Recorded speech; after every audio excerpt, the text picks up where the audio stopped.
Okay, hello. So, I filmed like 17 whole minutes of me talking, maybe an hour and a half ago. And I realized I was just complaining basically that entire time. And I filmed like 17 minutes. And I was probably complaining for like 16 of those. And I was just like, no one wants to watch me complain for 17 minutes. So I'm giving it another go.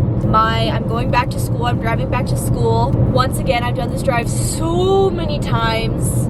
I still hate it. I still hate this drive, but here we are. Nothing we can do about it. I almost just ran into a deer. I don't think it was a deer though, because it had horns, but like not curly horns like a ram, like pointy horns, like in a devilish way, but it was the size of a deer. I don't know what that thing was, but it was like right next to my car, and I was like, whoa, it was scary. I was like, if it jumps out in front of me right now, I'm done for. That would be so bad. So basically I filmed that 17 minutes like an hour and a half ago, and I turned off my camera and I was like, no, I think I need to think of some topics to talk about, because that just, it was all over the place. Like I was here and then here and then here, and it was just like I don't even know what I was talking about. So I turned my camera off, and for the past hour and a half, 2 hours, whatever, I've just been sitting here in silence because I never turned anything else on, because I was like, oh, I'll just restart, and I never did because I didn't know what to talk about. I was thinking about, since I'm on a road trip, it's not a trip because I'm not going anywhere fun, I thought about car biases. Okay, hear me out. I have car biases so hard, mainly towards this one type of car.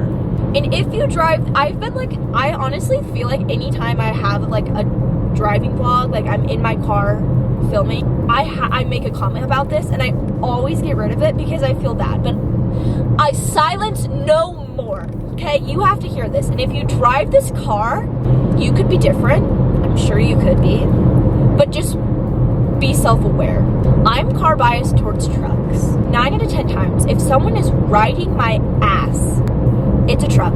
I would say 6 out of 10 times, it's a truck with wheels that are too big for its body, that are unnecessary, which is just like textbook signs that you're probably compensating for something. I'm sorry, but let's be honest here. It's always been truck drivers that ride my butt. Even when I'm going like 20 above, they will be riding my butt. Then I get over and they speed ahead, do their little thing, because for some reason everyone in a truck is in a rush to get somewhere. Like apparently a rush bigger than anyone else. I don't know why. I don't make the rules. But that is my personal experience. That's why I have a bias against y'all truck drivers. Like, I have friends in high school, and I have friends now that drove trucks, and they were wonderful people, okay?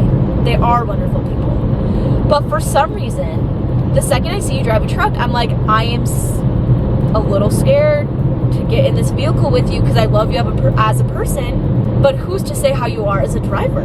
Like, spaghetti-o. Like, what would happen? Just hear me out.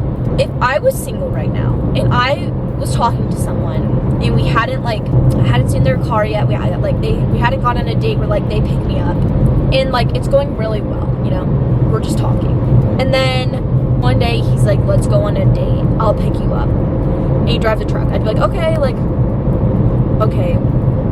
I would immediately, like, something would spark in me, and I'd be like, oh, guard is up, you guys. And then we start driving, and he's on everyone's asses. I'm like, what are you doing? It would be done. Like, you'd be done. You'd be canceled. I'm done. I'd be like, pull over. I'm walking. We're done. This isn't going to get anywhere. Because, like, you're clearly an aggressive person. We're done. Like, that's terrifying to me, and that is a fear of mine if I'm ever single again.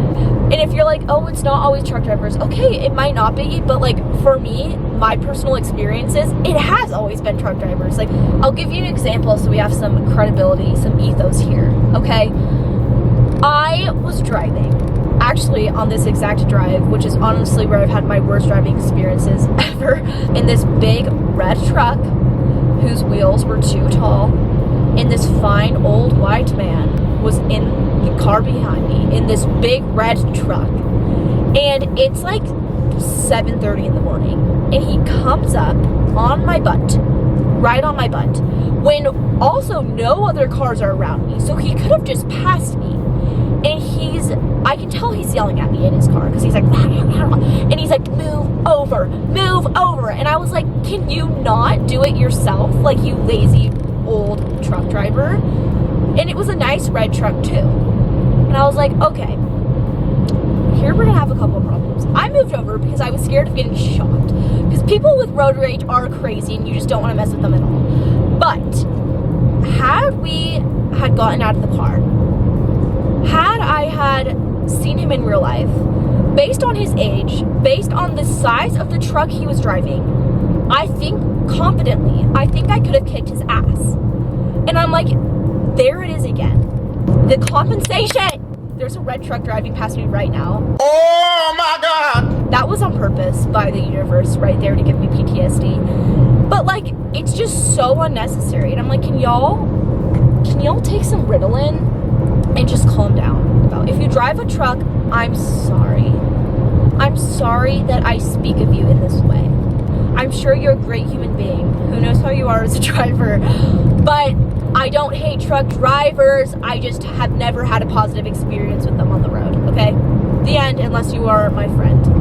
And I know you personally.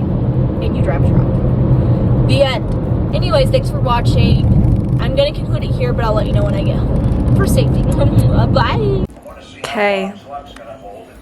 I'm back. Yeah. Thanks for watching. Bye.